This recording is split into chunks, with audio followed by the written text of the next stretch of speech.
দেখো 300টা বুথের মধ্যে আমার বোধহয় মাত্র আর 20টা মতন বুথ বাকি আছে। আমি কোনো গলি ছাড়িনি, প্রতিদিন রাস্তায় বেরোচ্ছি আর বড় বড় ডাম্পিং ওই ডাম্পারগুলো রেখে দিচ্ছে, বড় বড় ডাম্পার রেখে দিচ্ছে, রাস্তা খুঁড়ে রাখছে প্রতিদিন প্রতিদিন। প্রতিটা রাস্তার মাঝখানে হয় খুঁড়ে দিচ্ছে আর না হলে ইট ফেলে দিচ্ছে, মানে স্টোন চিপস ফেলে দিচ্ছে যাতে আমরা যেতে না পারি। খুঁড়ে এমন করে দিচ্ছে যে একটা টোটো পর্যন্ত যাচ্ছে না।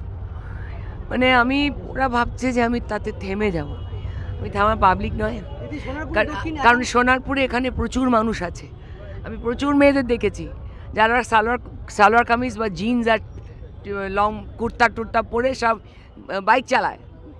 তা আমি ওদের মতো সালোয়ার কুর্তা পরে, লম্বা কুর্তা পরে বাইকে বসে রওনা দিয়েছি। কোথায় আটকাবে? অত সহজ আটকানো? মানুষ নিজেরাই বলছে আটকানো যাবে না আপনাকে, এভাবে রাস্তায় আটকেছে, আজকে সকালেই ফেলেছে।